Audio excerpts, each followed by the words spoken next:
fight in the state of Illinois, and I know that you just heard from our regulatory compliance panel, but this panel has been put together to showcase some of the best advocates from around the United States with a variety of experience from Maryland, Florida, Colorado, North Carolina, and one of our largest, we got to give this guy a round of applause, one of our largest donors and largest members, George.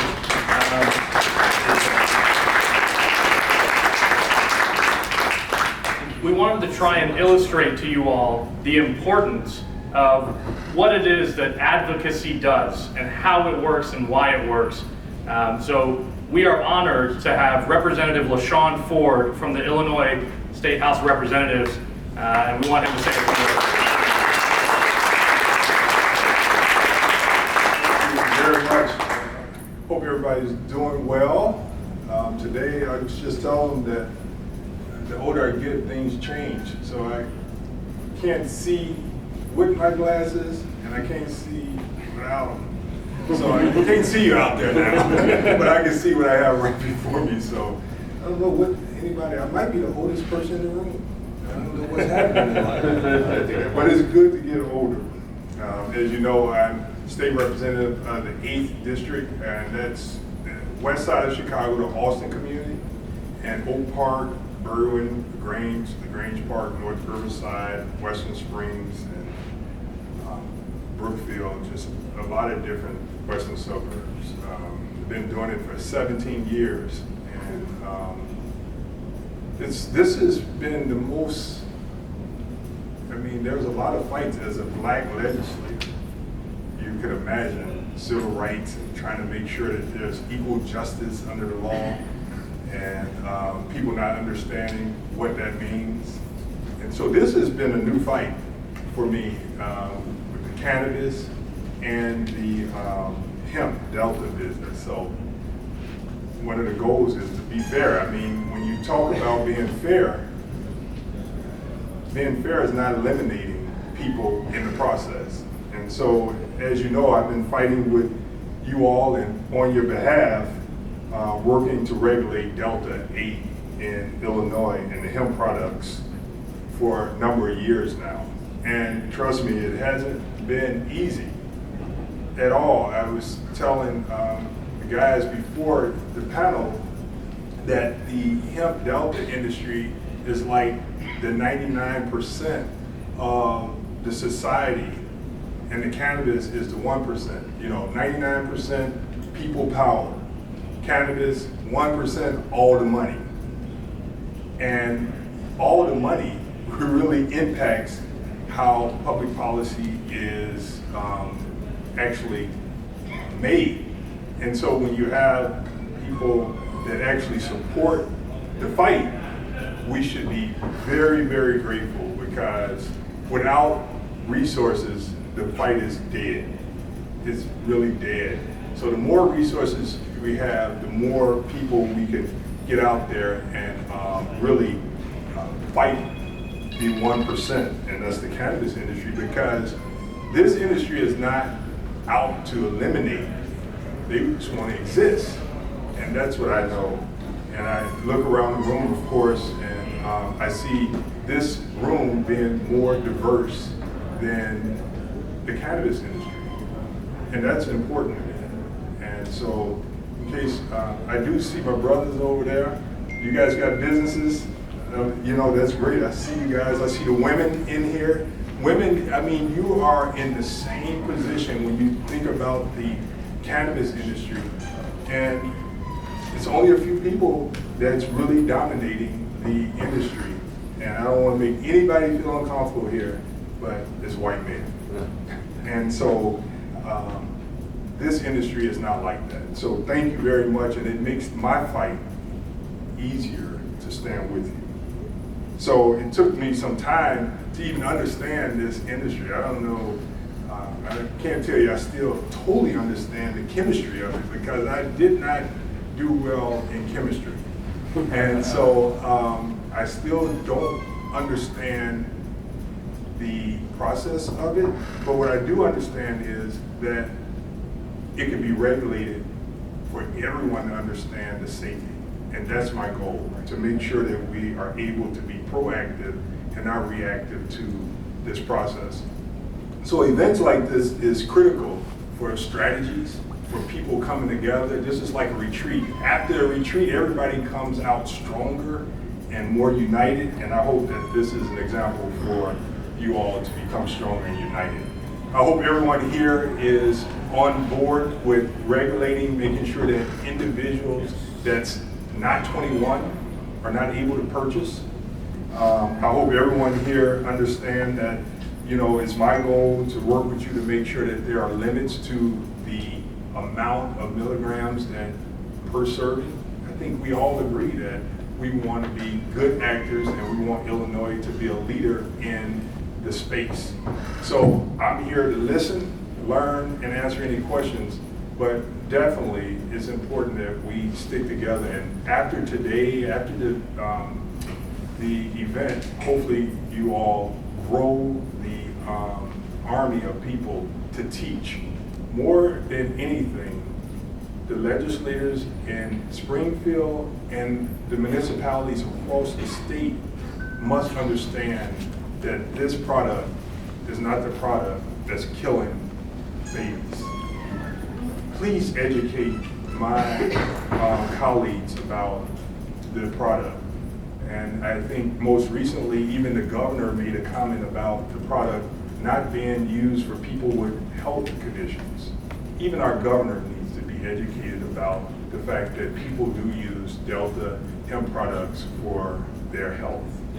And so, thank you very much, and I hope that you understand that the fight is real, and don't let up. They want to shut us down, or shut you down. I don't have an interest in that. So thank you very much.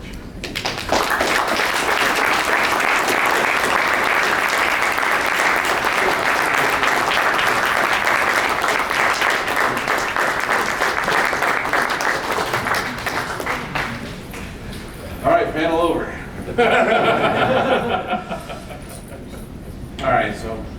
All right, I'm Nick. I'm going to be your moderator for this particular panel. This panel is going to be focusing on proactive versus reactive lobbying strategies, and the whole goal and purpose of this, I hope, is for the room to understand, number one, the importance, and I think Representative Ford just spoke to it in a major way, how important it is for stakeholder engagement with your legislators to educate them. The goal with this panel is for you all to understand the process of lobbying, how it all works, who your advocates are, and how you can get involved in kind of a whole 30,000 foot view of the lobbying experience.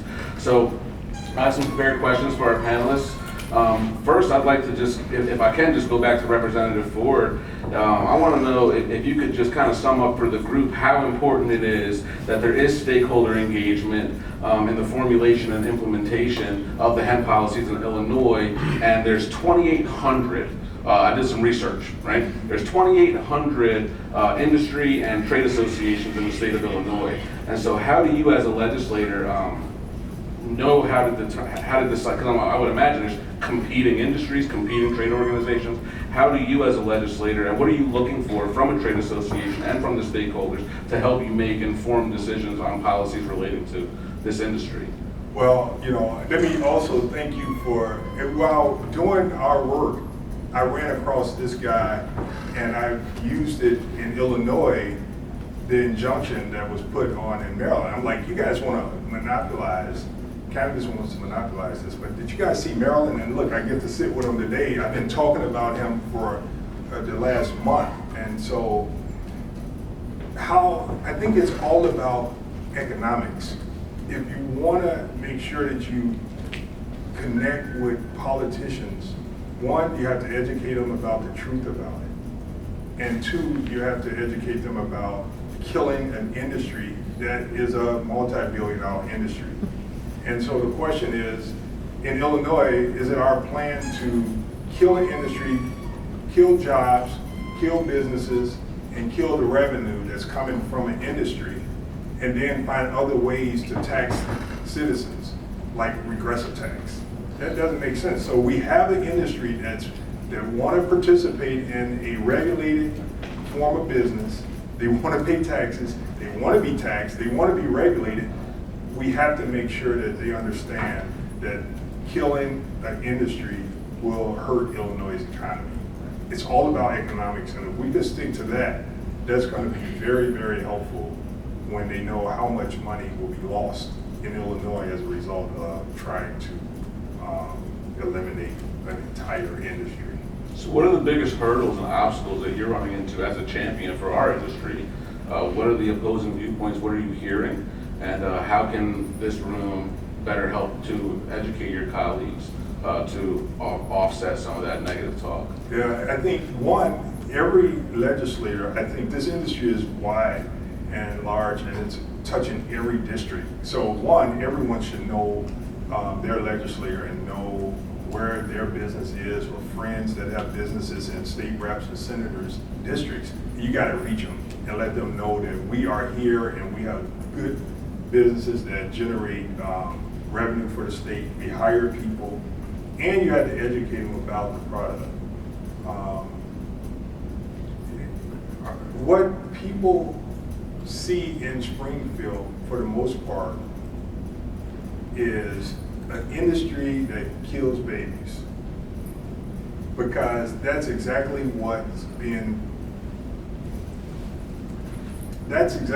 narrative that's being given out there.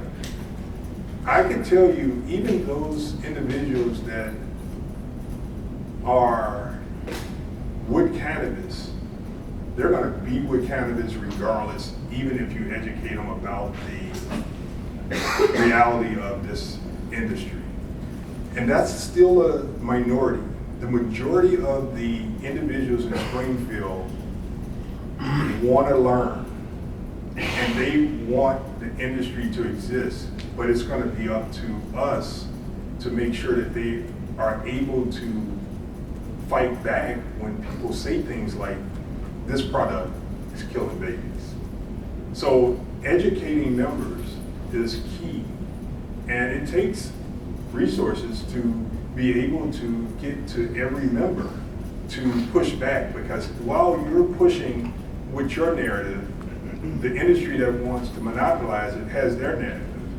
And so how do you continue to push the proper narrative is constantly be in the face and have one message so that it can't be confused. You know their message, you need to know your message, and I think that's why it's called being proactive and not reactive. We have to frame this industry and make sure that everyone knows that this is an industry that should exist, is good for Illinois. And I would say the one message that seems obvious is cannabis once was illegal in Illinois, still federally illegal. So what's good for cannabis should be good for Delta. But they say, no, we don't want what's good for cannabis to be good for Delta. Why can't we make sure that the same argument that they made to legalize cannabis be the same argument that we use to legalize Delta in Illinois? It was, let's eliminate the war on drugs. We don't want to keep locking people up for something like this. We need to make sure people know exactly what they're getting. We want to clean it up. We want to make sure that we regulate it, tax it, test it. That's what they said. And so that's our message too. We want to do the same thing that you did, and I believe both industries can exist at the same time. Be aware that there are people that just will not understand or want to understand because they're going to be with cannabis. They're going to be with cannabis until cannabis say, it's okay, we want to get in that business too. Then those members will say, it's okay, we're okay with it now because the people that we support say it's okay. Wow. Well, thank you for that. I mean, if that doesn't show you the reality of what goes on inside of the state legislators, where there's loyalties and there's a game being played very often. So with that, Shiky, I'd like to ask you, how does, especially with a company your size and the amount of advocacy work that your company does, how does your role in being involved in advocacy help you to forecast the future of your business?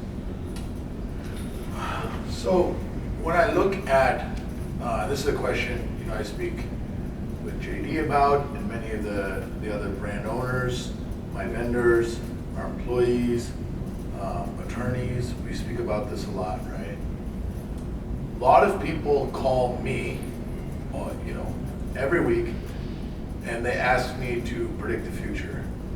And while I'm very touched that people call me and they think my opinion is valid or worthwhile, unfortunately, I am not able to predict the future.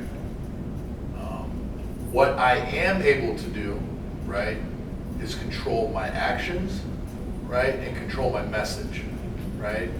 So, I look in this room, I see a lot of leaders, a lot of people sacrificing their time.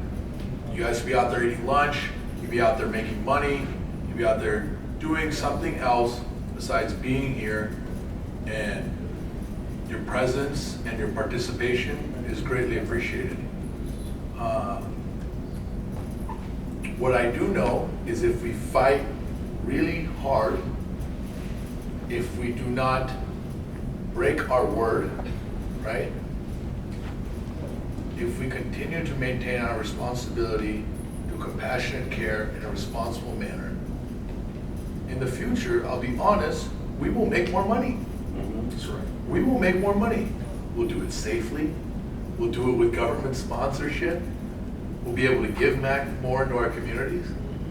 And I'll see a lot more smiling faces in this crowd, in the future.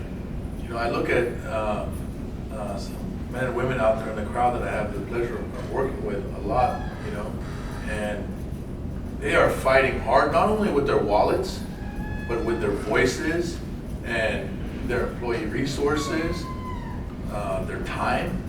And I'm telling you, just in the last month, we have taken significant strides forward.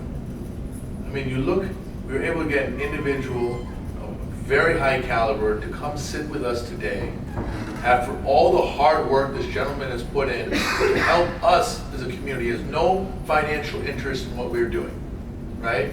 He's interested in doing the right thing for the people of his community, and he feels that what we are doing is warranted.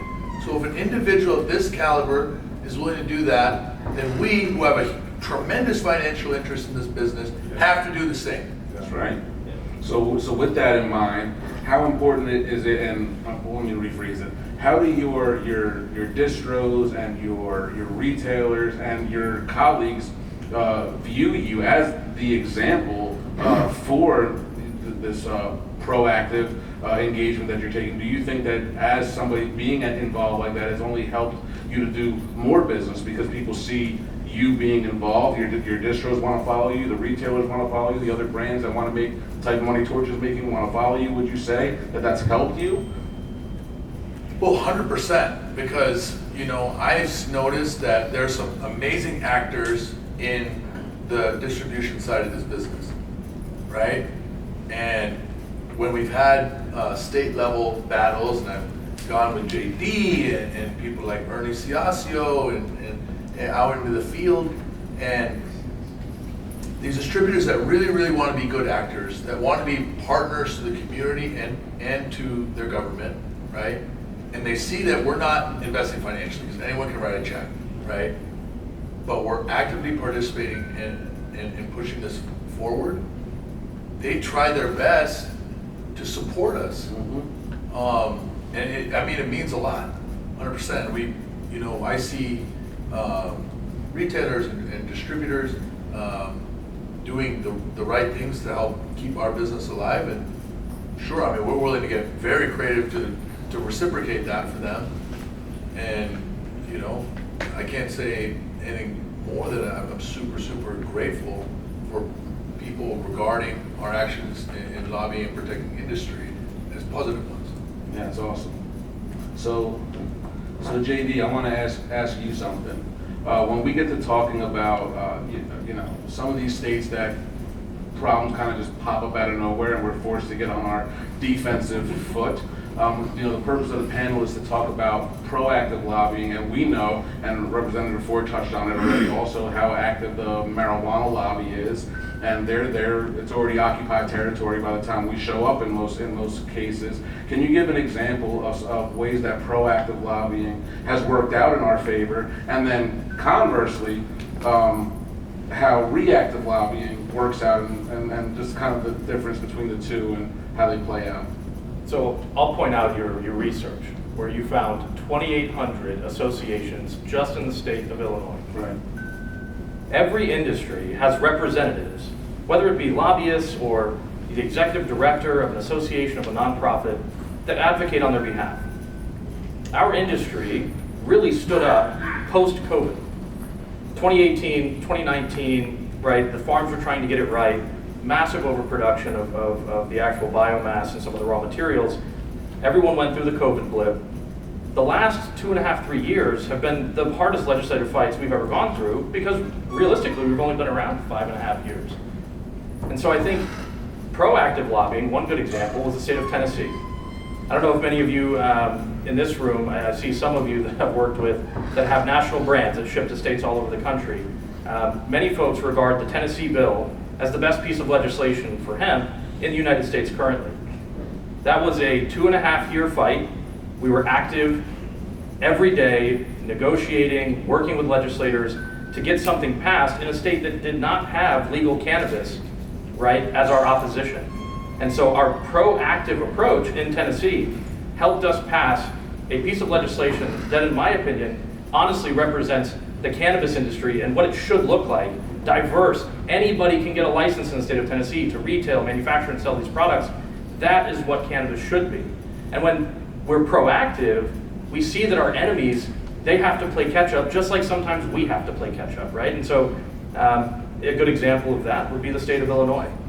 You know, Illinois passed the first recreational cannabis bill in the country that had social equity tied to it. And so there's an amazing example of the intent of the legislature to involve as many people as humanly possible in their recreational program. But as we all know, the licensure process has been a nightmare. Many people have sacrificed hundreds of thousands, if not millions of dollars as small business owners, and still cannot be successful against some of these large hedge funds or venture capital firm-backed giant companies.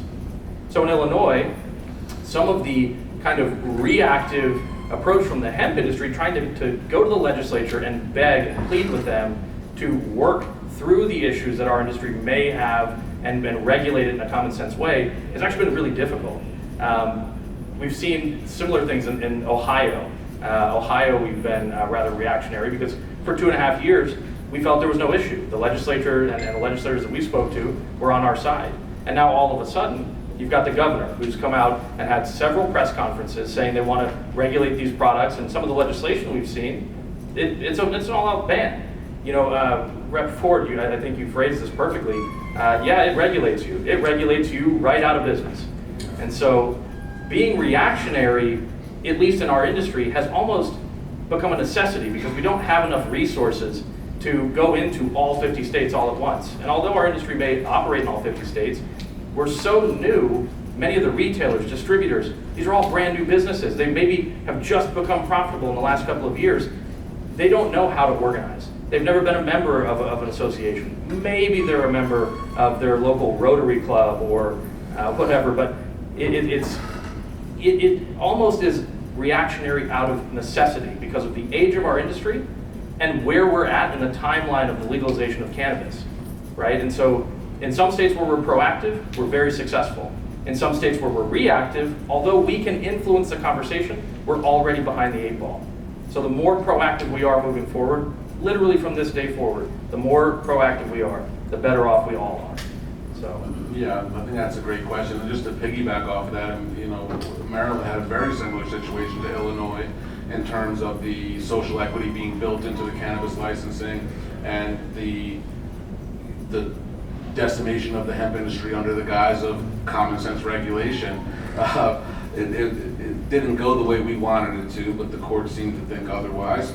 And you know, luckily Maryland is back to work. Can you so let me ask you this: how does American Healthy prepare for and respond to sudden policy shifts? So just to give, you know, we're going to have a whole farm bill discussion on the next panel, so we don't have to necessarily go there, but just, I guess this is another opportunity really to big up the association, but how do you respond when things all of a sudden just come out of nowhere? I think Philip, you can speak to this as well.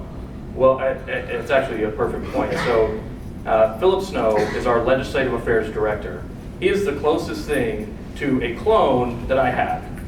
I know if something pops up in one state, and let's say I'm in the state of Georgia, and I'm working with legislators, I'm in meetings with senators, and something pops up in another state, thank God we have the resource that is Philip Snow to be able to send him into that state, and we can trust him as a representative of our group, right? And so the more resources we have at our disposal, the more people.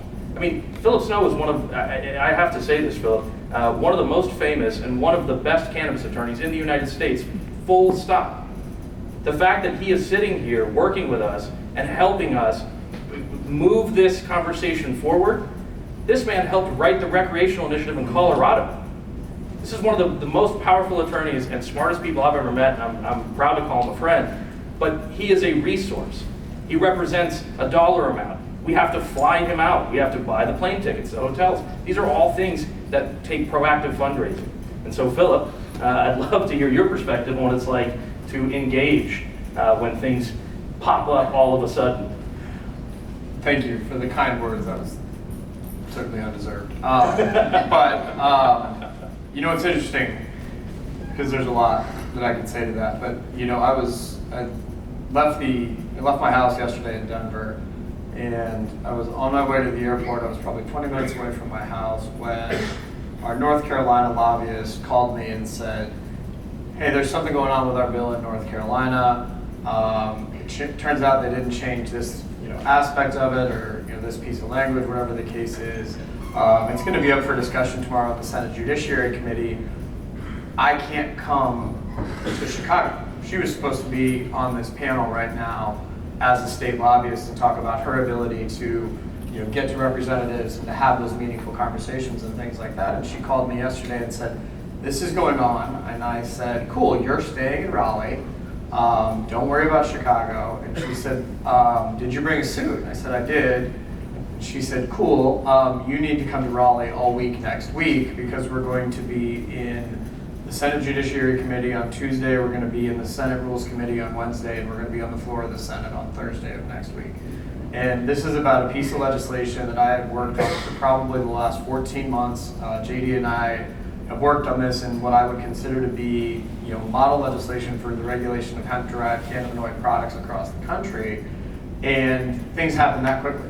And so instead of flying back to Denver, I'm now flying to Raleigh, and gonna get really familiar with that part of the state. But that's how quickly things can change.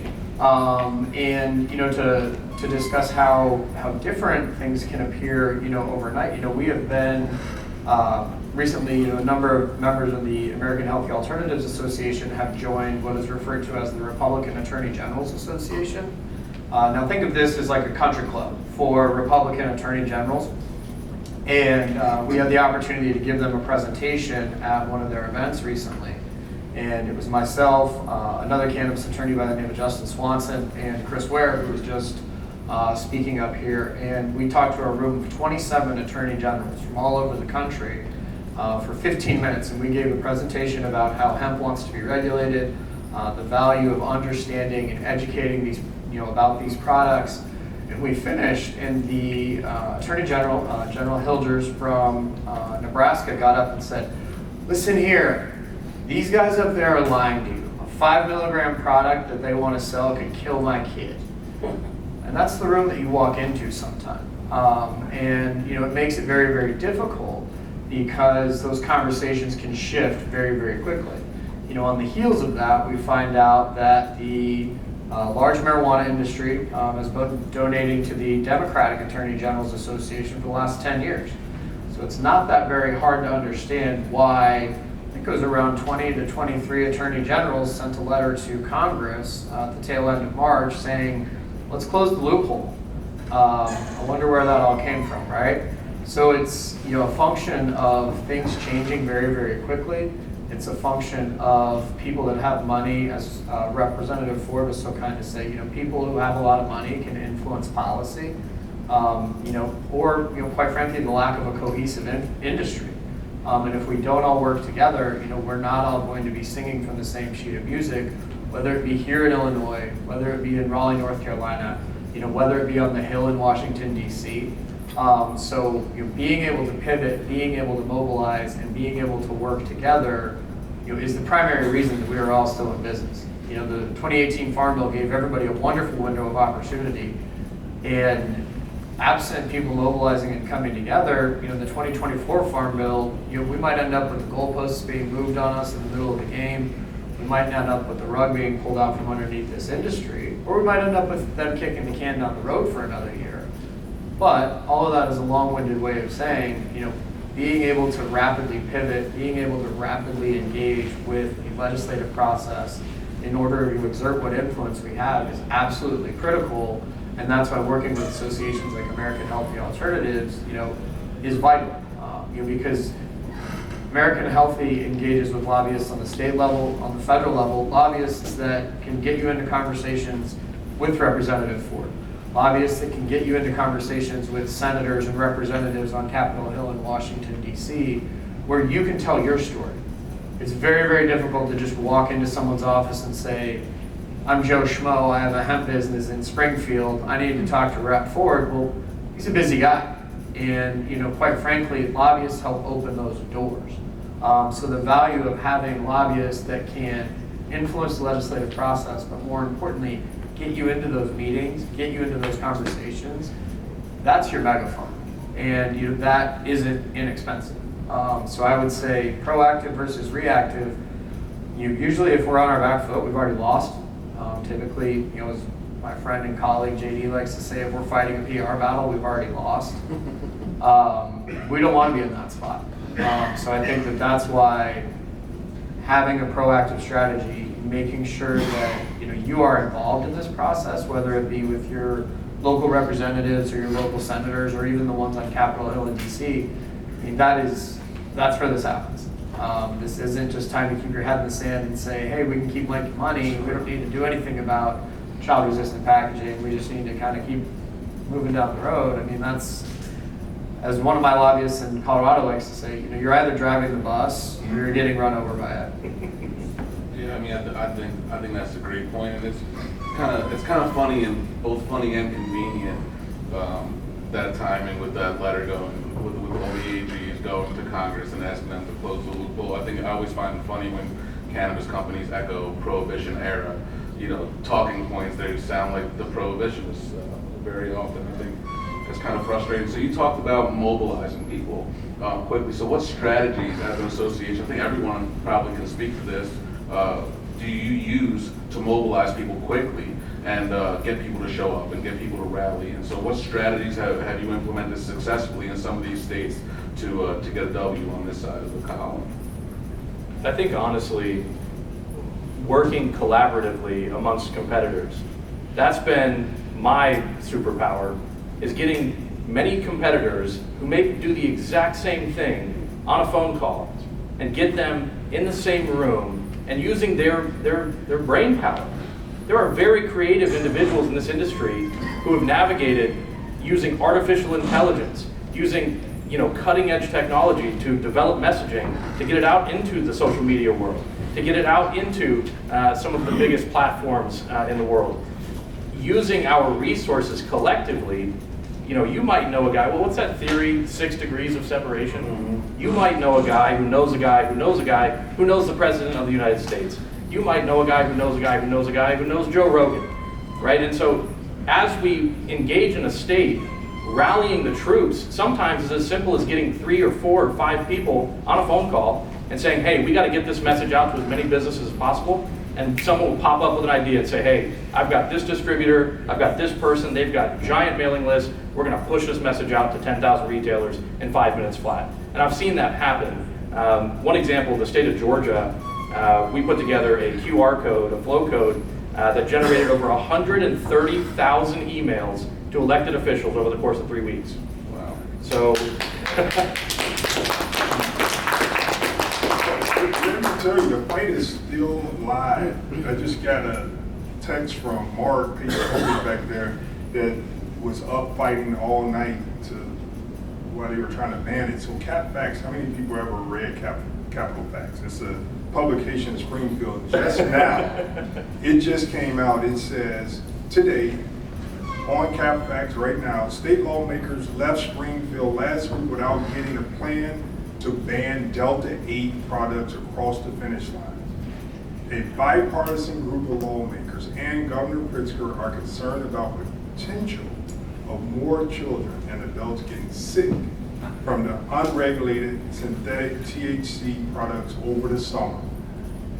And so that's the narrative, that they want to ban it. It's very important that you tell the truth about this product, because they want to ban it, and they think that's the quickest way to monopolize the industry of cannabis. Wow. Just now, they just posted it. I mean, I don't know about you, but I'm so sick of the we're poisoning people thing. We have some hands going up. I don't know if now's the time to take questions. Sure, yeah. I think this is Like, open it up. Good time is that. I am Stacy McCaskill. I'm the founder of Hempstock Farms. We're a seed to label hemp farm here in Illinois, out in Woodstock. Everybody in this room should be thanking the Illinois Hemp Growers Association and the 4 family farms that showed up on Capitol Hill on Monday. When we arrived, every lobbyist told us that that fight was over, that that bill was going to come to the floor. If it had come to the floor, it would have passed if it had come to the floor. Then it would have gone to the Pritzker's desk, would have been signed into law for a fact. Pritzker is totally with the big marijuana. What I wanted to share about that is all the up and down the street retailers and distribution of Delta 8 need folks like me on your side. You guys need to start looking for local produced products, even if they're more expensive and beyond your price point, just to let them sit and dust on your shelves, just so you can show that you're supporting local farms. Because I'm telling you right now, it was there were about 4 family farms that showed up on Monday, and the Illinois Hemp Growers Association and these lobbyists, these guys that have invested a lot of money. And I'm telling you, the lobbyists have been working on it for months, years. And I'm so grateful to the money and your organization and your strategy and all of that. But what killed it was family farms. Showing up, me telling my story, this is gonna shut my farm down. I won't be able to sell my #1 best-selling product, joint and muscle topical salve made from full spectrum CBD. I mean, how benign is that? For example, and I just think these are important comments, if you'll just let me go for a couple more minutes. I went in to talk to Representative Blair Sherlock. She was a co-signer of that bill. Had no idea. It took 5 minutes explaining to her the industry and what Delta 8 was, that it was a natural cannabinoid, and to explain that to her and the devastating impact it was gonna have on retail, property values, et cetera, et cetera. She was like, geez, I had no idea. We got 7, running around the Capitol that morning, we got 7 co-sponsors to drop their co-sponsorship. That is unheard of. So, I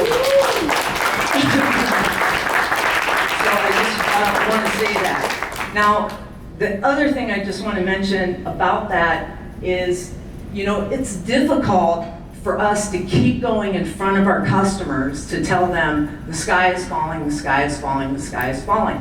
That's why family farms like mine have been kind of resistant to join the, like, let's pro-legislation, let's write that kind of thing. I think it's a two-pronged approach. We can be balanced. I think we can collaborate, and I think you guys absolutely need our stories to make this happen. I think we can work together on that. It's not a Democrat or Republican thing. Every single freaking Republican voted yes to send that to the House, and they did because leadership told them that Dems will run ads against them, that they're hurting children. That's the only reason they pushed it through. Your representative is the more powerful person. It's the house where things get mucked up. You need to know your representative. They need to be in your shop, your farm, your store, your processing center. However you're involved in this, you need your local representative in your shop. Mine's been at my farm at least 5 times, and he was a champion that day when I went up to there. In fact, he said, if it comes to the floor, even though he knew it would be dead, Steve Wright, he told me, he said, text me your top 4 talking points and I will talk them from the floor on behalf of you because you're in my district. And that was potency, purity, the things that we're willing to do in our industry. The last thing I want to mention is, as it relates to big cannabis, I mean, you guys need to make the balance yourself about how much you want to get your customers involved in all of this. I think there's some fatigue that can happen there.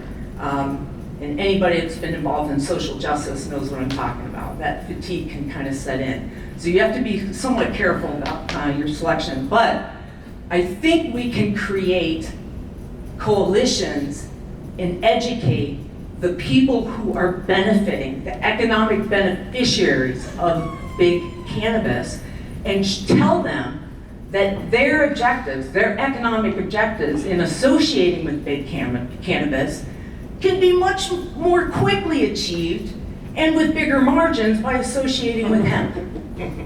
Okay, so first thing, like I met with the Cannabis Equity Coalition Association this past week at the marijuana conference last week. And when I walked up to their table, they had a big cannabis lobbyist card was on their table. And they're all about, getting the social equity and making sure that they get the social equity out of the marijuana laws. Well, the fastest path to social equity is don't freaking stand in line and wait for big marijuana to give you a handout. Go get it yourself. Go start selling THCA flower. You don't need to have a dispensary to do that and benefit from this economy. Go get it. So let people know that. Let people in your communities know that they don't need a dispensary to go make money.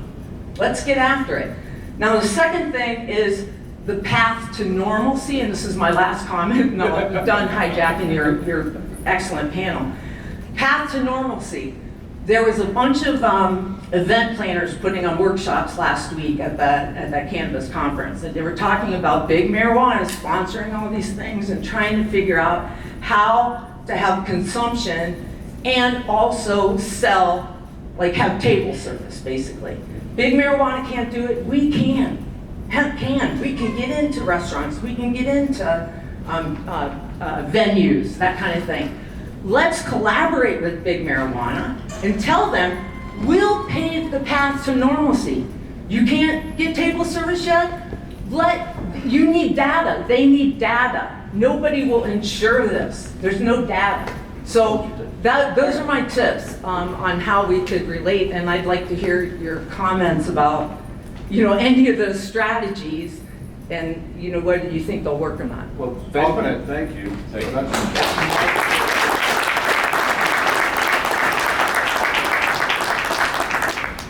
First of all, thank you for your passion. We do appreciate that, and just by way of clarification, you don't happen to live in Mary Miller's district, do you? I wish, no. Do any of your do any of the members of your farmers coalition that live there? Sure, yeah. Love to talk to you after the panel so we can follow Rachel up. Berry's been working that. Wonderful, that's great. I think that you certainly make a few rather compelling points. I don't necessarily personally, and having been on both sides of the fence, I don't necessarily know if I'm ready to reach across the proverbial aisle back towards marijuana, considering it's a fight that I've been fighting in courthouses and state houses and on the Hill in DC for the last 7 or 8 years, and I think that by and large in all the different states that I work in, they're trying to kill us. So the last thing that I would really, and I certainly welcome any sort of ideas, but the last thing I would really want to do is collaborate with them and give them any sort of a leg up or build a bridge, because I think that quite frankly with the liquid capital that they have on hand, the resources that they have on hand, they certainly have a leg up on us already. And so I think that might be, cutting out one of our existing legs just for the sake of standing next to them. But What about collaborating with the people who benefit? I'm not talking about collaborating with big marijuana, I'm talking about collaborating with the people who benefit from big marijuana. To take their feet out from under them and say, hey, leave big marijuana, come over to us. I mean, some We'll of them make you money. They're so over-invested, they're Oh. over-leveraged in this over-regulated industry. So I think that's something that we're coming head to head with. So just to piggyback off a couple of your points and to give you some comments on them, the farmer story is super important, and what people tend to forget is farmers are more than the people who put the stuff in the ground. What matters to farmers is supply chain. Right? If you don't have retailers to sell to and distros to sell to, the farmers don't eat. So it's not just about protecting the plant and the cultivation side of it. Is farmers need supply chain. So that's part of the conversation. Also, to speak to social equity in cannabis and the huge conversation around social equity in cannabis, hemp is social equity. We have 30% minimum minority participation in that, right? And that can be that's as a whole. And that's because social equity naturally happens when you have low barriers to entry and when anybody is allowed to play, right? When you unleash the spirit of the American entrepreneur into a new industry like hemp, you will see natural social and economic equity taking place. So in Maryland, we had a fight. Our bill, the bill that put the hemp industry out of business in Maryland, was the same bill that legalized recreational cannabis with a huge focus on social equity. So as JD says, when you in a PR battle, you already lost. So we lost. And then our PR strategy was, I made a movie called The Social Equity Illusion. And the entire film was focusing on the fact that you're not achieving social equity by locking people out and shutting down businesses 30% minority.